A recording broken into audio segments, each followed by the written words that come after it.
Hey, what's going on, gang? Nate on the Stone here. Welcome back to my channel and to the 85th edition of the Rolling Stone.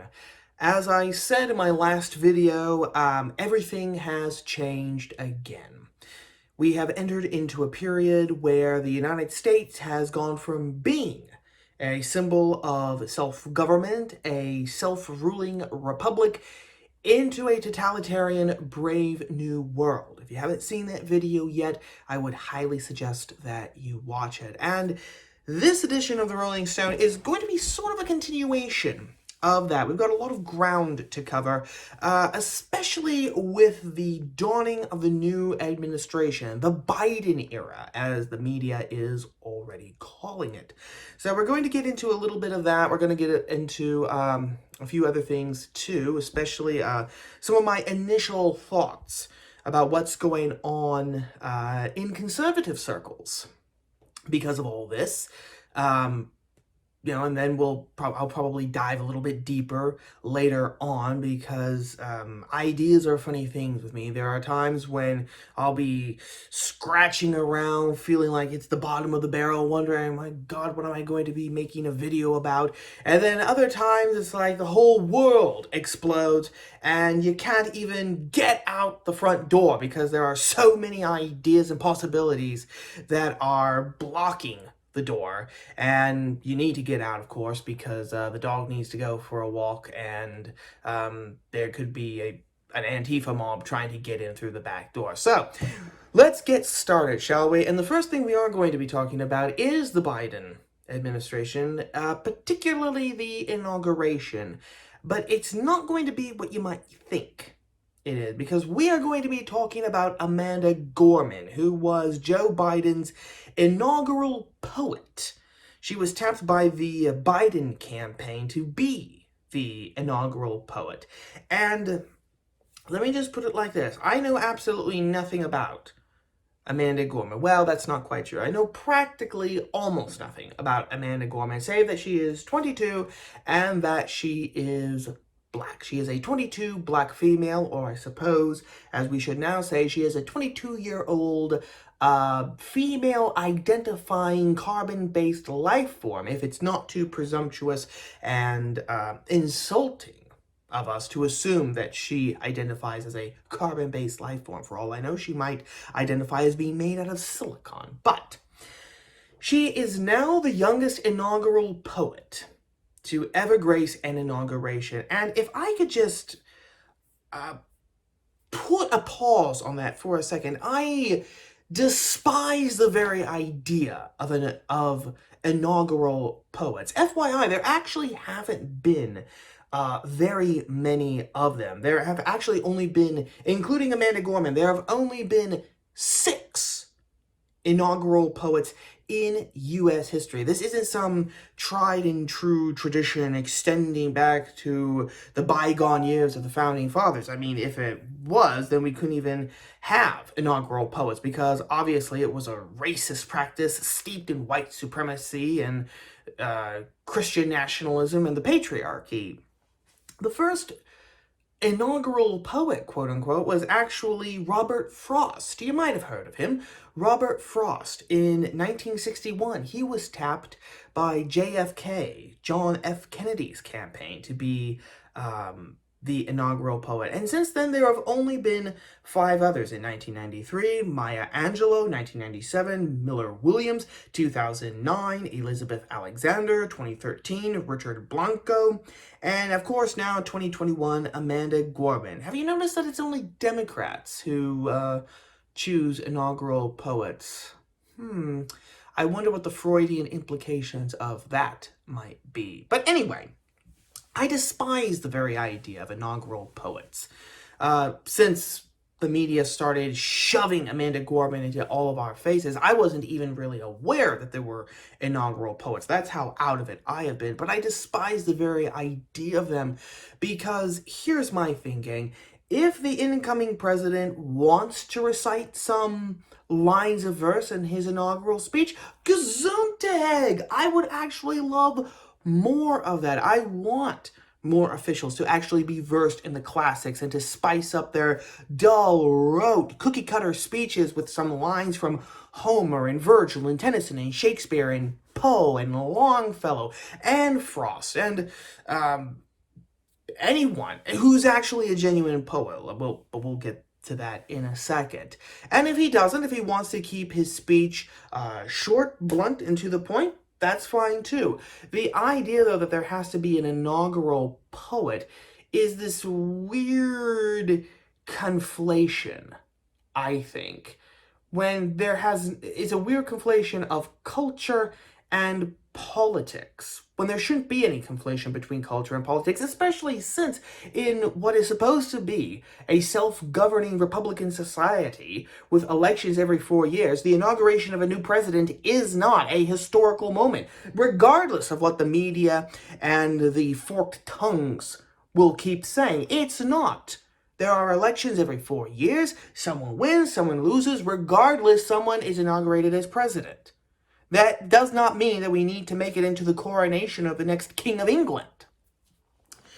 So that's my thoughts just on inaugural poets themselves. Now, specifically about Amanda Gorman, I hate to say this, gang, but the only reason why she was chosen is because she is young. She's 22, so, she is, she would either be a very, very, very young millennial, just right on that verge, because there's some debate as to where exactly the millennial generation begins and ends, or she would be a Gen Zer. So she's young, but she is also black. And more to the point, she's not just racially black, she is. In the words of Nicole Hannah-Jones, the brain trust behind the 1619 Project, whom we have mentioned before numerous times here on the channel, she is also politically black. And yes, I know this for a fact. I'm using the left's own terminology here. I know this for a fact. Because when you describe the so-called storming of the Capitol on January 6th as a Confederate insurrection, that pretty well pegs you as to where your political philosophy puts you. That pretty well stamps you with where you are politically. That is the only reason why I believe that she was actually given this job, because honestly, she's not that impressive. Okay, according to Cosmopolitan, let's see here. According to Cosmopolitan, at the mere age of 16, Amanda managed to secure the coveted title of Youth Poet Laureate of Los Angeles. 3 years later, at age 19, she became the first National Youth Poet Laureate as well. So you might be thinking, Nate, she has some accomplishments. Maybe, but honestly, ask yourself something, gang. What do these titles even mean anymore? Think about some other much more recognizable examples. Take the Oscars for something. A movie that won the Oscar for Best Picture, that used to mean something. But if you remember, a couple of months back, I made a Rolling Stone video about how the Motion Picture Academy had declared that now, in order to even qualify to be considered for the Best Picture Academy, movies are going to have to checkmark a whole laundry list of intersectional requirements, meaning that it's not actually about the movie itself. It's simply about the movie staying true to the left's narrative and ideology, meaning that the Best Picture Oscar is worthless now, because it's not going to be awarded based on the merit of the picture itself. It's going to be awarded based on how well it toes the ideological line. Or, if you want another example, look at the Nobel Peace Prize. That used to mean something. If someone won a Nobel Peace Prize, ooh, it meant that they had actually done something. They had left a positive mark in the world.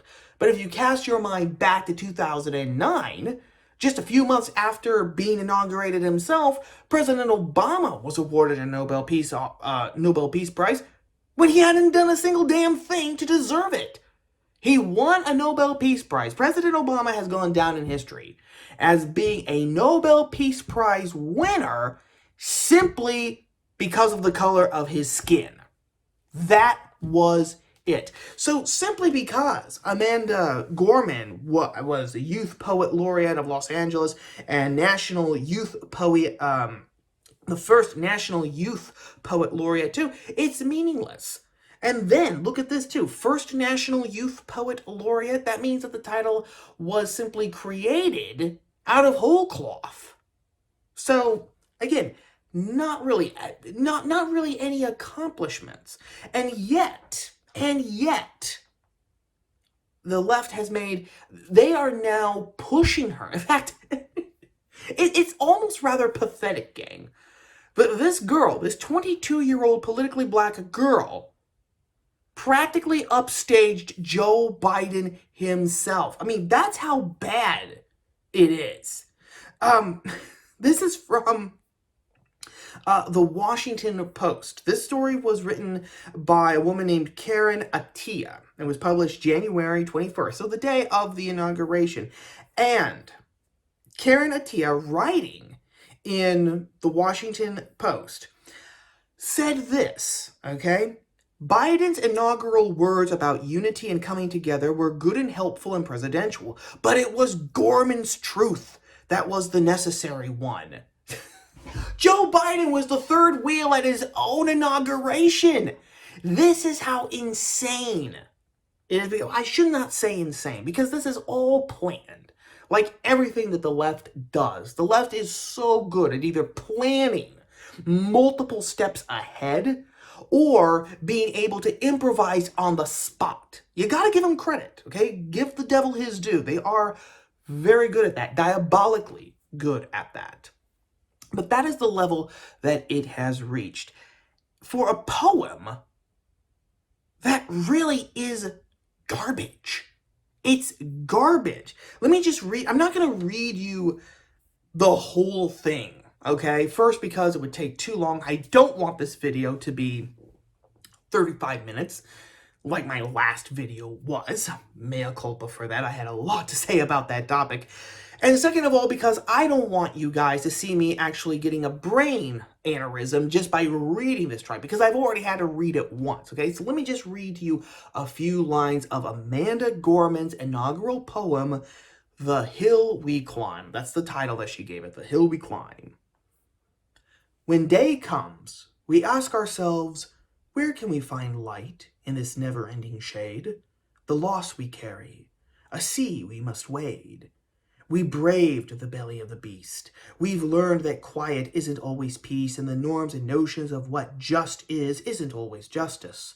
And yet the dawn is ours before we knew it. Somehow we do it. Somehow we weathered and witnessed a nation that isn't broken, but simply unfinished. We, the successors of a country and a time where a skinny black girl descended from slaves and raised by a single mother can dream of becoming president only to find herself reciting for one.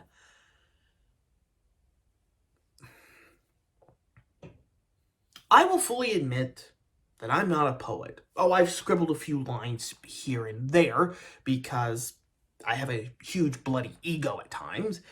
And I will also say that I know nothing about modern poetry.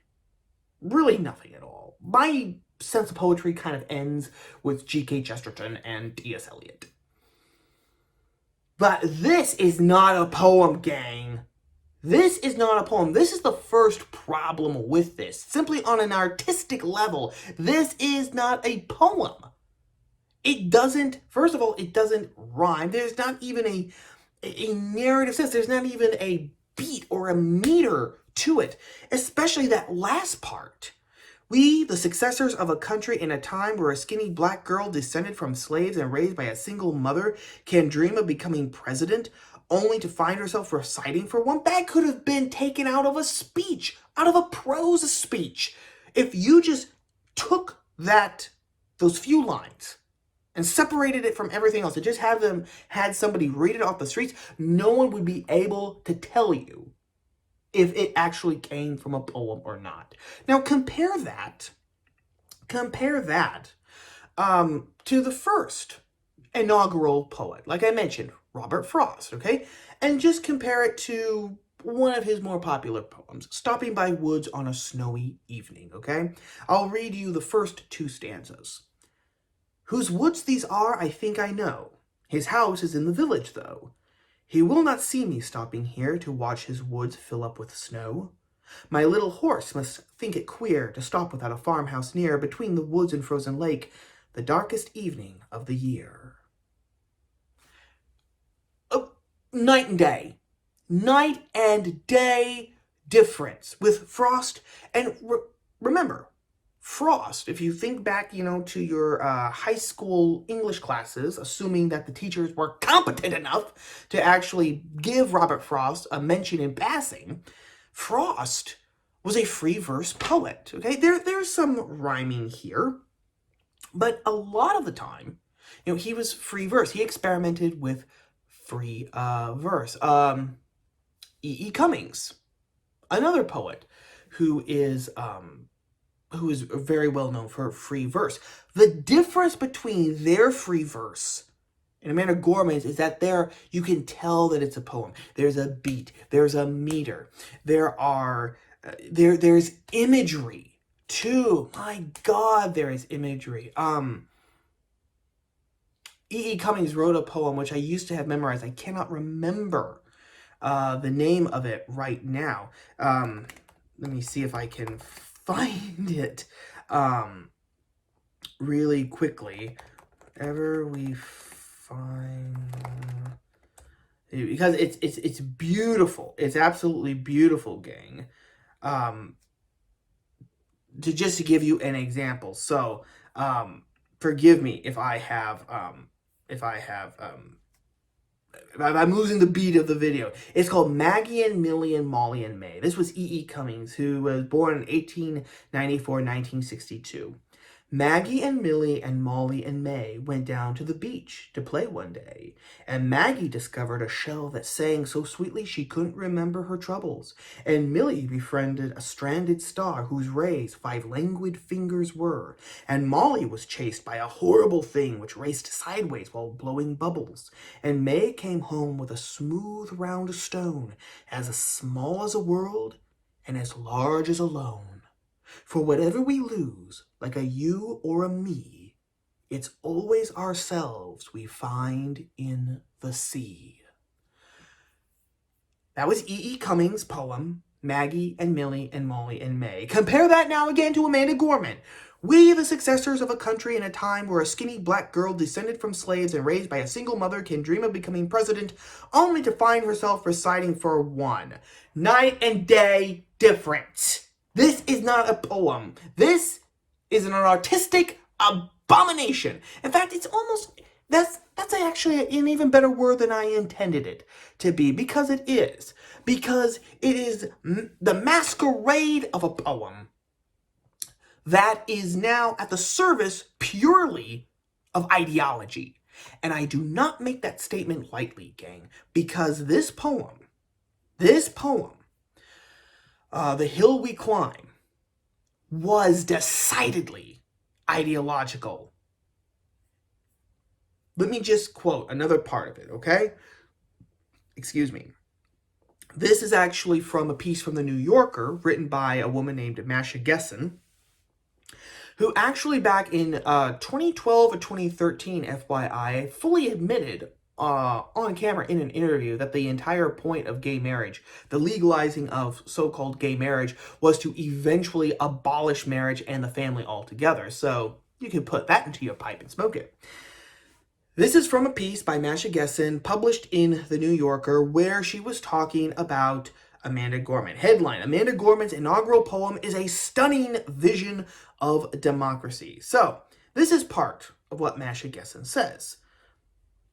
The word democracy first appears in the same verse in which Gorman refers to a force that would shatter our nation rather than share it. The insurrection at the Capitol on January 6th took place while Gorman was working on the poem. Although the force, one may assume, is bigger than the insurrection. It is the Trump presidency that made the insurrection possible, and the forces of white supremacy and equality that enabled that president itself. It would destroy our country if it meant delaying democracy, and this effort very nearly succeeded, the poem continues. But while democracy can be periodically delayed, it can never be permanently defeated. Both times the poem raises democracy, Gorman pairs the word with delay, which tells us that democracy is a thing expected, anticipated, not a thing that we have built or possessed, but a dream. This is not the way that politicians or even political theorists usually use the word democracy, but it is one that philosophers have used. Jacques Derrida, the French deconstructionist, used the term democracy to come. Democracy, he wrote, was always forged and threatened by contradictory forces, and thus it always deferred, always out of reach, even in societies that adopt democracy as their governing principle. And there you go, gang. The cat is out of the bag, because this does something fundamental. This poem, when Amanda Gorman is talking about democracy, what she is actually solidifying, what she is actually normalizing is the idea of mob rule. One party mob rule. She is sacralizing mobocracy, never-ending mobocracy, because if democracy is something that we dream, not something that we create, if democracy is always simply becoming, which is very Hegelian, by the by, and if it can never be achieved, then the war, quote unquote, is never accomplished. There is always more social change. There is always more social experimentation. There are always more enemies of democracy out there. That means that there is more speech to curtail. That means that there are more laws and mandates to pass. That means that the intersectional hierarchical structure must grow, and it must be solidified evermore in perpetuity, forever and ever and ever. Amen. Make the sign of the worm here, or actually the sign of the woke. I don't know what that would be yet. I still have to come up with it. That is what Amanda Gorman is actually solidifying here. This isn't just a dumb little poem. Okay, like I said, it's not a poem at all, but it's not even just a dumb piece of propaganda or doggerel.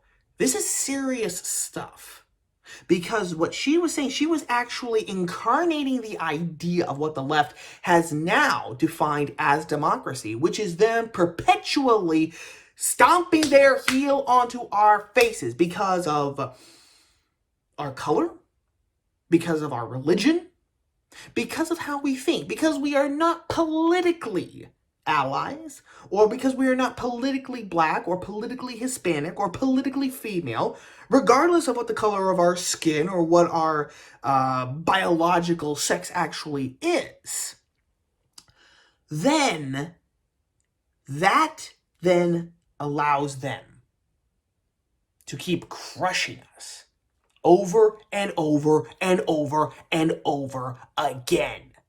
That is what is happening. That is what is happening. There's even another part when where Gorman says that democracy cannot be stopped. It can be delayed, but it can never, ever, ever be stopped. And that's what, and that in and of itself, that makes absolutely no sense in a historical context. What do you mean? Democracy can only be delayed? It can never be stopped? If you actually look at world history, if you actually are not arrogantly ignorant, then you know that democracy is the exception to the rule, okay? Even if we are using democracy and republicanism interchangeably, which we shouldn't, but even whether you're doing it like that or whether you're taking democracy purely, as we should, where it's just a pure vote of the people, that is an exception to the rule, okay? So it is the rule, actually, that democracy not only is delayed, but never comes. It never comes. And if you actually look at the world today, we can see this, okay? Wow. I mean, democracy has been delayed a really long time. In China, in North Korea, in Iran, in Russia, in whatever, godforsaken dictatorships that are scattered all around Africa, Central America, and South America. What's happening there, huh? Why isn't democracy coming there? There aren't any answers to this. And it's because that this is not, again, supposed to be taken actually or realistically. This is simply solidifying the left's redefinition of democracy to consolidate their own power. That is what is happening here. And I am going to just say this as an end, gang, because you need to keep your eye on Amanda Gorman. She's not just an inaugural poet. What the left has done is made her a priestess. She was a priestess who was basically blessing Biden's presidency with the religion of the woke. And that is why that she has now all of a sudden become the toast of the leftist circles.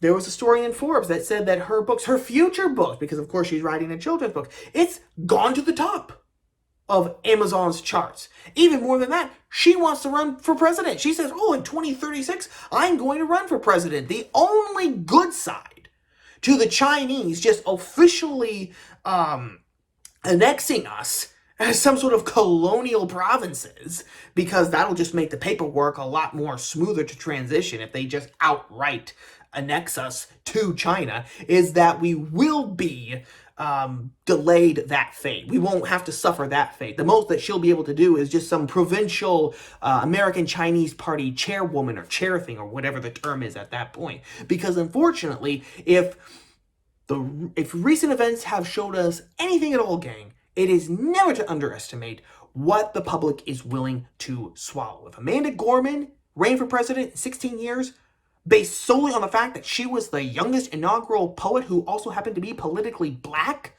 she could very well win the nomination and the general election simply based on that fact alone. That is story number one.